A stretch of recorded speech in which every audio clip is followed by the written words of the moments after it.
Marco movie मेरे YouTube career की शायद पहली ऐसी मूवी है जिसका रिव्यू मैं इतनी लेट कर रहा हूँ। जस्ट बिकॉज इसके रिव्यू करने को लेके मुझे इतने सारे कमेंट्स, इतने सारे DM आए हैं, मैं खुद चकरा गया भाई ऐसा क्या है इस मूवी में।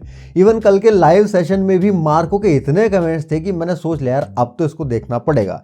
एंड फाइनली मैंने ये मूवी देख ली, तो आइए इस पर बात करते हैं। तो स्वागत है आप सबका फिल्मी प्रेम के रिव्यू गेम में। मार्को मूवी मैंने ऑडियंस के रिकमेंडेशन पे देखी है एंड देखने के बाद मेरा दिमाग वाकई हिल गया एंड मुझे समझ आया कि क्यों जनता इस मूवी के पीछे इतनी पागल है। वेल ऑब्वियसली एनिमल मूवी से A-रेटेड सिनेमा का जो स्वाद चखाया है इंडियन ऑडियंस को वांगा साहब ने, ये अभी और सिर चढ़ के बोलेगा ऑडियंस की। और इसकी बानगी हमें मार्को में साफ साफ दिखाई देती है। इस मूवी के साथ एक बार फिर से यह साबित हो गया कि मलयालम सिनेमा न सिर्फ कंटेंट बेस्ड मूवी देने में आगे है, बल्कि मासी एक्शन मूवीज देने के मामले में भी वो किसी से आगे नहीं है तो पीछे भी नहीं है। जल्दी ही ये इस दौड़ में नंबर 1 बनने की रेस में दौड़ेगा। खैर, मार्को मूवी के प्लॉट की अगर बात करें तो ये कहानी केरला की अडाटू फैमिली की कहानी है, जो कि गोल्ड ट्रेडिंग में एक बड़ा नाम है। इस फैमिली की बैठे बिठाए एक दूसरी फैमिली से दुश्मनी हो जाती है, जस्ट बिकॉज इनका एक बंदा अंधे होने के बावजूद भी अपने एक दोस्त के किलर को पहचान लेता है उसके सेंट की स्मेल से।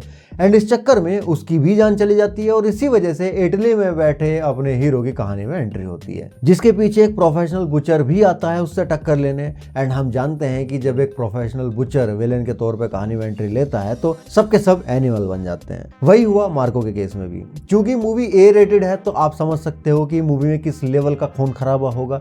और मैं वाकई जितनी आसानी से ये बोल रहा हूँ उतनी आसानी से बोलने वाली चीज नहीं है ये, मतलब हद दर्जे का ब्लडशेड इसमें दिखाया गया है। मैं एक एडवाइस जरूर दूंगा कि इस मूवी को देखते वक्त कुछ खाना मत, खास करके लड़कियां, वरना 3-4 महीने बाद फील होने वाली चीजें तुरंत फील होने लगेंगी। ये गुरु घंटाल आदमी है, मैं कहता हूँ उसका बोरिया बिस्तर उठाओ बाहर फेंक दो उसको। वेल मूवी की कहानी एकदम सिंपल है, कोई मेजर ट्विस्ट एंड टर्न्स नहीं है। बस मूवी की हाइप इसकी A-रेटेड नेचर को लेके ही है। It's a generic revenge drama, लेकिन इस कहानी के हर फ्लो को इसका हाई ऑक्टेन एक्शन ओवरशैडो कर जाता है।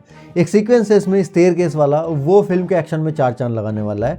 डायरेक्टर साहब ने एक आम कहानी को इसकी प्रेजेंटेशन के लिहाज से खास बना दिया है। मतलब सीधा सीधा ये मूवी जॉन विक वाली थीम को फॉलो करती है आजकल के बॉलीवुड ट्रेंड के हिसाब से, मतलब इंडियन फिल्म्स के ट्रेंड के हिसाब से। बात करें अगर एक्टिंग वाले पार्ट की, तो मार्को के कैरेक्टर में उन्नी मुकुंदन ने काफ़ी वॉयलेंट परफॉर्मेंस दी है भाई।